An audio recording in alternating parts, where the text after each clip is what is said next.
Hello and welcome back to the J&R Movie Podcast.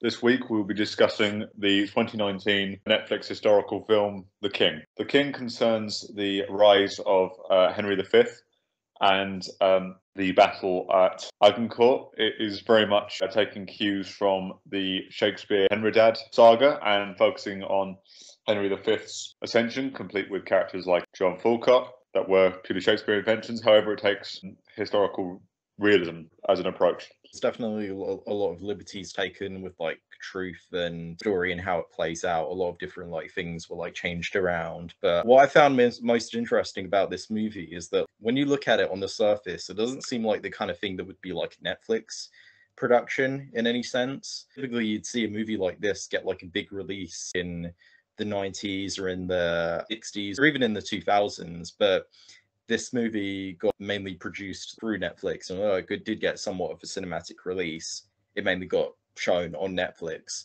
That seems weird at first glance, but when you look at the movie, it is actually a lot more unconventional than I expected. It's not a big epic war film. It's actually more about the downtime and the planning and the preparation. It even doesn't necessarily follow much of a traditional three-act structure because it's more like a film of two halves. The first half is in England, and then the second half is them going to France and starting to wage the battle. And even the battle itself isn't the climax of the film at all. I appreciated it, but I don't know if I necessarily enjoyed it because it is quite a bleak and dour movie. There's times where that made it feel quite lifeless, but there are parts of it that I really enjoyed. I think I disagree with you on its structure, only in that I agree that it's not a three-act structure, but I think it very much actually harkens back to its more Shakespearean roots as a five-act structure. Because the way you look at it, you've got the start with the Wayward Prince having the crown thrown away from him and not take his rightful place, and then you kind of get the climax of the first act where he achieves the victory over Percy and asserts himself as a viable candidate for king again. Boom, first act done. And then you get him becoming and accepting that he is king. The third act, you've got the decision to actually go to war against France. The fourth act, you've got almost everything that happens in France. And then the battles used as the climax of that act to propel us into the final act, which is about Henry realising the betrayal of one of his courtiers, William. I can totally understand that. I quite like the dour tone in parts because it didn't necessarily make war look heroic, which I find is a lot of a problem in a historical epic film because it almost deifies one side and completely belittles the other. But in this one, Henry is quite a troublesome character that's not... I don't find Henry particularly likeable. Quite like that, actually. Because for me, he's most likeable in the first act, where it's a complete screw-up. And then as it moves forward, he tries to be the King of England. I find him so much less likeable, but it works so much better for the kind of themes of the plot of that young man consumed by warfare, which is quite interesting because the whole film, to me, acts as almost a precipice about the dangers of war and how the worst of human nature is brought out by war more than anything else, even when you win. Well, especially when you win as well. It is kind of a traditional story of young man has this position thrust upon him from his father, the sins of the father story, because it was the prior king, his own father, that was somewhat responsible for this entire conflict with France even beginning. And then we see that continue onwards, and we do get that reveal at the end, but up until that point, we just assume that he's just been thrown into this conflict, and although he doesn't want to, he feels like he has no choice. He feels like they clearly want to hurt me, so I'm going to go over there and I'm just going to start a fight with them. He doesn't always want to take the worst way out, but he does eventually just decide to act ruthless because he feels like he just has to, and he also feels like he's being pushed to. And there is that tragic element to him as a character. It was very much prided upon the relationships that he had with the various other people. And that was, again, part of the aspect I did find to be fairly unconventional about it. It's always him and another person, or it's him and the people who have to follow him. There are four relationships in the film that actually matter, and that is between Henry and his brother, which is short but really propels into it. Henry and his father, which is arguably, although again the scenes are brief, the shadow of the castle of the film is huge. Henry and William, and Henry and John. I think those are the four relationships that the film grounds itself in. I think the first two acts are the strongest for me because what I feel that they do is they set up Henry's mindset, why he might hate war, why he's to be the king of peace, issues he has with the way that England is run, the idea that he wants to reform, because that is a big part of the discussions of the film, is Henry is very much determined to not do it in his father's way, although he at times does. I think the interplay between him and his father was really, really good. You get this sense of a really distant relationship, especially using that slight raised platform with the king on top of it, not allowing Henry as close as any of the other courtiers. Although he's in direct view of the king, he's further back than a lot of the court. So it's almost a visiting dignitary rather than his son, who you see in the crowd also seated very close to the king's right, which shows a difference in the relationship between the king and Henry than the king and Thomas, which I thought was a really, really nice touch. That really sets up an antagonism and a power imbalance really early on. It creates the impression of Henry as a very different sort of king than either of those two men could be. He's going to have something that he's going to have to push up against the way things have been done. So a lot of his courtiers he's going to have to push up against quite quickly. And how a man like that could do it, I found that quite engaging in the first two acts. And it's something I feel there's attention to it, and there's attention to Henry that I actually feel was lost as the film went on, because I would argue it became conventional as it went, and then so I would argue it started off unconventional. It got a bit conventional towards the third and the fourth act, and then became unconventional again at the end. I was a bit more engaged in the second half than I was in the first half, and I think that's more just because the first half is the build-up. Script-wise, I do think that there were a few too many scenes of Henry kind of sitting down and another character advising him on what to do. And those scenes, there were quite a lot of them in the first half. And then in the second half, those scenes were a lot less, I felt. First half, there were quite a few bits that were very talking, advising on what to do and stuff. So I preferred it when we actually got to seeing that payoff. I found the payoff quite dull. In terms of, like, for me, the payoff had nothing particularly unique about it. I've seen sort of moment done a lot better. The one thing I will say for the second half is the Delphine is very entertaining. And I find that antagonism and watching Henry respond to that quite interesting. You don't get the impassioned, I'm going to go at you sort of attitude, or the angry, impetuous attitude to the Delphine jeering. You get a very, very calm and measured response, which makes Henry seem a lot wiser than it would imply to be. And that, from a character perspective, is really, really interesting. But I find the reason I like the first half better is because the characters feel more unique. When it gets to the war bit, they start to fulfill functions rather than individual characters. It almost becomes more like a stop court to me than the original did. Because the original, the build-up it had shifting loyalties with the Duke of Cambridge. It had a lot of that meditation on things and consideration of things. You kind of see Henry trying to grow into it. And then by the time we get to Fifth, where he's actually claiming it, Henry's almost, to me, is quite a consistent character in that time. And as much as he's shown to sort of be uncertain, you never see that variance in his performance to me.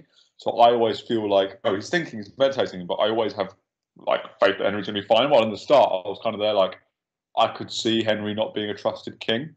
But then when he gets to the war, he seems so composed, especially once the bishop is gone, because the bishop comes out of it.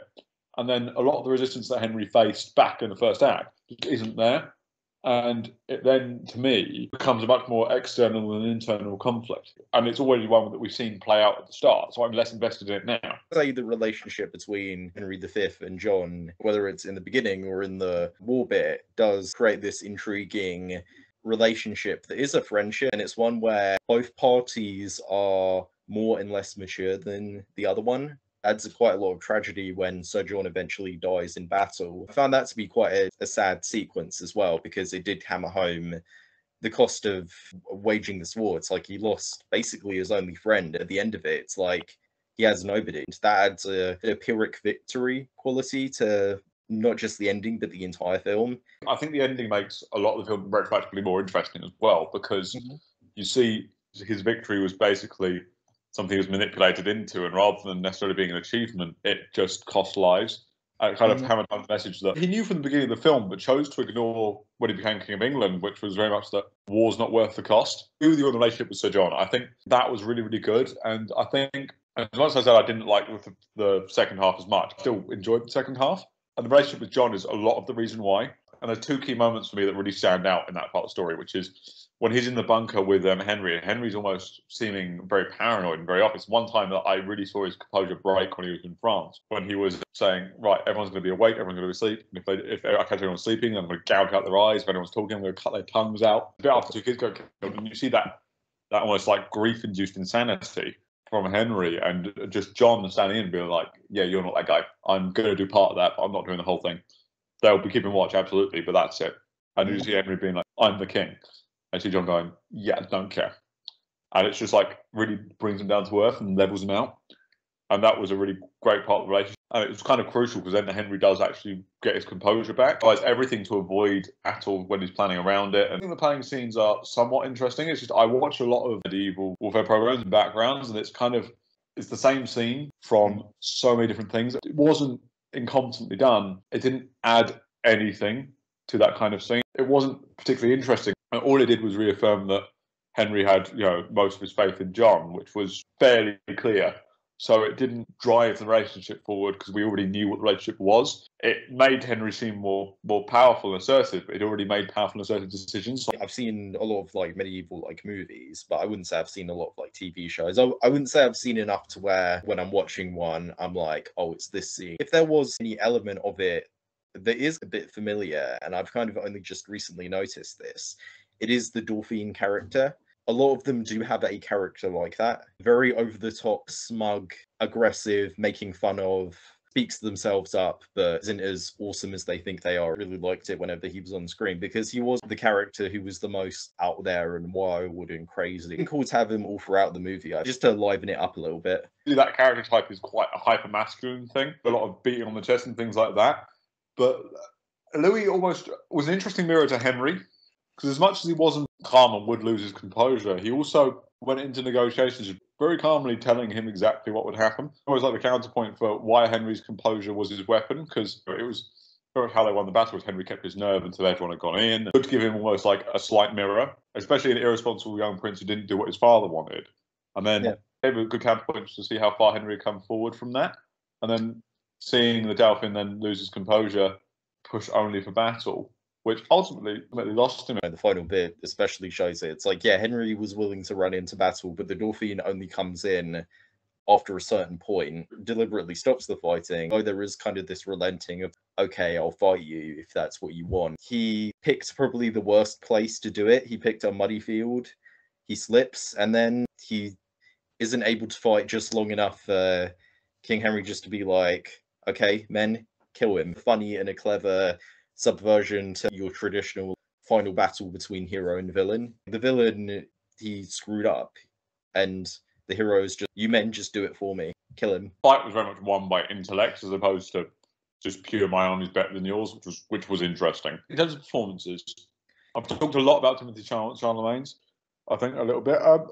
I liked it overall. He had some really good beats at the start, and then he really did play this measured composure really, really well. He had this sort of, to borrow a line from The Last Kingdom, referring to King Alfred, the bastard thinks. You really got that sort of impression off of Timothy Chalamet, that he was this, very measured, very thoughtful sort of character. But you also got that, you sort of sometimes got this impetuous little spark in the way he'd move sometimes. There's a slight jerk in it. He'd get agitated. What I quite liked about him was as calm as he was, he did have his moments where he was able to convey the intense rage that he was feeling without having to yell. He only did it on a few occasions, but he was able to just very calmly sound very angry, but not completely. The one scene for me where he did completely lose it, that I thought was just brilliant, was when he went to see his father on his deathbed. Instead of making amends, you really got the fact that he could never forgive his father, and it was so harsh and emotionally driven. And the way he pulled the bedsheets of a dying man, you're like, Jesus, okay, hello. How harsh and bitter it sounded. You really got the idea that his father was something to be hated, to be rivaled against, to be changed from, and then you get that kind of push from Henry being a bit more unsure and leaning on advice, because you could see that he didn't have a clear idea of what he wanted to be other than not his dad. And then he defines himself over France, which is a really nice art, I think. And then you see him rejecting that advice when he realizes it no longer suits him. It no longer pushes forward what he wants. And I think that's, exemplified when he kills William, which is another really good scene. He was quite intimidating in that moment. He was telling him to stand on the table, and then he just quickly stabs it. Sure, quick kill, and yet it's clear that there's so much anger in that just one stab. I think all the acting is very solid. Some of them get more screen time than others. Like Ben Mendelsohn he's kind of just briefly there at the beginning. His scenes are memorable, but he's not in it for very long. It's not his generic bad guy thing that he usually does either. He seems both regal and off his fucking rocker. which is a really nice balance. I like seeing that little bit more range from Ben Mendelsohn on that front. In terms of probably the two that stand out to me the most, they are the two villains. One of them obviously being William and the other one being the Dorfian. Another really good performance from Robert Pattinson. He does a really excellent job. You can tell that he's really having fun, but I did think that he was legit quite intimidating, like particularly in the bit where he was around the kid and was telling the kid to go and send the message. I thought he was quite like creepy in that scene. He is kind of funny, but he's also quite intimidating as well. Well, I think part of that is just how the lack of seriousness he takes the English with, the amount of overconfidence he's got. You kind of, and because obviously Henry's untested, you kind of sit there going, "Oh, okay, you just hear, my God, we can't take 8 lines, that kind of thing," and you're kind of just there like, okay, this is clearly a big force that he controls, and he's clearly done this before, and the fact that he just doesn't take Henry seriously at all, and just is constantly mocking him. He feels like the perfect threat to the internal world that we've had built up for Henry, because if anything is going to bring up those insecurities about him not wanting to be king and him having to push against it and him maybe not being ready for it. I mean, William, it's not the actor's fault at all, but I so associate him with villainy now. I was waiting for something from him. You're playing an angle, because you're always playing an angle. There were some really disarming moments that hid and distracted from that really well. And you could, when he's on the boat and he's telling Henry that could go down upon the greatest kings of England. You got this idea of a close relationship and a tender friendship, which made the betrayal harder. The same as Henry. He watches, he's quiet. That kinship their relationship makes sense, and it somehow doesn't trigger off the alarm bells, even though it should. I think on first viewing, I was surprised without like fully giving it away. He still seemed like a confidant. He still seemed like a whispering voice that could potentially lead Henry to like greatness. So let's go on to like the visuals. I think that the film looks really, really good. I think it looks like it's both beautiful and grim and dark. It looks really muddy and dirty and very grey, but there is still something about it that looks pleasing and nice. I think that whenever the film does something with like the sun, that's when it's at its best visually. Like the opening shot of the film, I think is really, really good. And I think that the same goes for any of the shots where army walking on the field or dawn, all that stuff looks really, really good. And the same even goes for some of the camera work in the fight at the end, how we're literally with the army in the battle itself. And we do get a bit of a one Henry like fighting. It was a lot of greys and mud. I think that added to the grittier atmosphere of the film quite well. You got the idea that this wasn't exactly the romanticized historical take we come to expect from these sort of films, that it was going to be something real feeling and darker. I thought a lot of the palace looked quite wonderful, especially you see the pallor of the lighting change once Henry becomes king. You get more light streaming into the castle. It feels less paranoid in there immediately. It also helps us hit the betrayals of the darker moments when he's in the cell and he finds the assassin. That's the lighting comes down again and things like that. So it helps give those moments some punch, which is nice. Quite impressed with the visuals around when he's getting peace with Charles, just because they use the church's lighting really, really well, and it's quite well framed, and Charles is simultaneously in the more powerful and less powerful position at points in it. I agree with you about the sunlit shots. Those are kind of just in the film. The visuals are usually really, really clear. I don't like the lighting in the first couple of night scenes. I found that quite difficult to watch. I thought the lighting could have been better there. I think the shot selections are really, really good. Wide two shots and closes of Henry make up most of the film. I think it does slightly invert the whole epic scope that we're typically used to seeing. That instead we're seeing the story more from a smaller perspective. So therefore, we're not getting a lot of sweeping camera shots. We're not getting a sense of the big scope. Instead, we're in the town. We're in these rooms. There aren't a lot of outdoor locations apart from the battlefield at the end, and you could say that was a budget conscious decision, but for me, I think given how the story was written, it's just sort of appropriate for the scale. Well, actually, one thing I forgot to say about the battlefield, I was a little bit unfair to it, because when the fight is taking place, there's one shot that I think is just brilliant, which is when you've got all the chaos and you've got John Falstaff standing out in the centre as he's getting crushed. The immense scale of the fight, and it gives this kind of empty feeling, because you just realise he's going to die, nobody can do anything about it, and this just looks awful.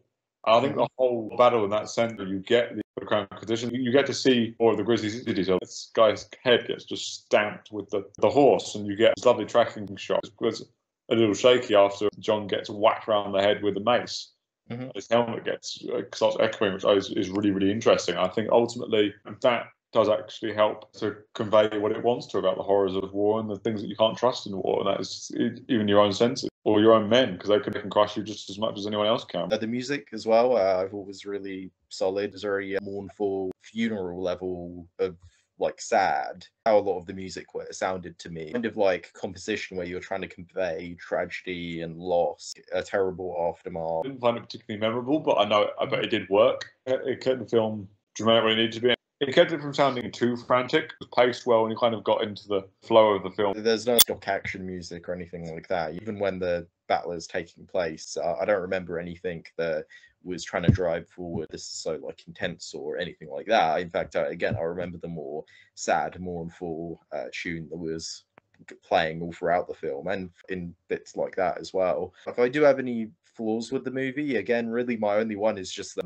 I didn't find it to be particularly enjoyable, but I understand that that's not what it's going for, and in that sense it is kind of successful. We were like, it at least had enough substance to carry me through its dourness and did have a good enough story to make me interested in seeing where it was going rather than just thinking like, wow, I'm watching a lot of sad, depressing stuff play out. I don't think it had much of a heart, and I think that was the biggest problem, because I think Henry, to me, what the film should have had us feeling is like what Henry made the men feel. It was the end where he's like, this is England, this is what it is. It is this patch of grass, you rule England. But it should have made us feel like Henry believed that himself. He didn't seem to have a clear idea of what England was until that point, and he didn't seem to be developing one necessarily. I don't really like out of defending your country. It's more just, okay, if a war is what they want, then a war is what they're going to get. Which was what Henry's perspective was. It never seemed to be about reclaiming England. That rang hollow, and that's what I'd say about the whole film, because it didn't define clearly. It said Henry wanted peace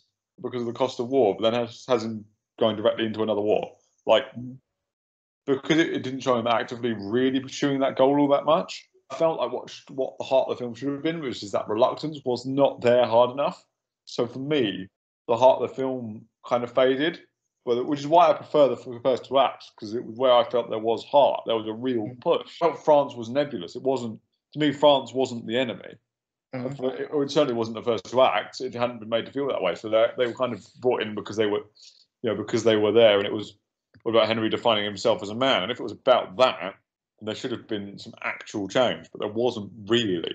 He just stopped drinking a bit. That was literally it. It's not the biggest knock on the script. It's a competent story. It made sense. It was logical. There were emotional beats. It should have hit, but because for me the internal conflict didn't really work, the heart of the film didn't work, and therefore it was lifeless. I was intellectually intrigued in it, but emotionally it didn't engage me. I was emotionally engaged, but it was more on a level of, this is very sad. If I were to like recommend this movie to anybody, it depends heavily on whether or not you like movies like that, whether or not you're kind of okay with seeing a lengthy film that is like that and does it well enough to where it doesn't feel like it's just total misery for 2.5 hours or anything like that. If you come in wanting heart, as you said, then you might not get it. You might see it in the first two acts, or you might see it all throughout the film, or you might not see it at any point. I think I would recommend it to people, who quite like historical films, people who are into Shakespeare. I'm not sure I would watch it again. I did it both times. I did enjoy it slightly more on the first viewing than on the second viewing. There is that twist at the end, but it's not, I wouldn't say it's like really built for like repeat viewings or anything. It's a good one and done film, I feel. And next time we're going to be changing it up a little bit, because we're going to be discussing two separate seasons of two different TV shows across this two-part episode: Luther Series 5 and True Detective Season 3. See ya.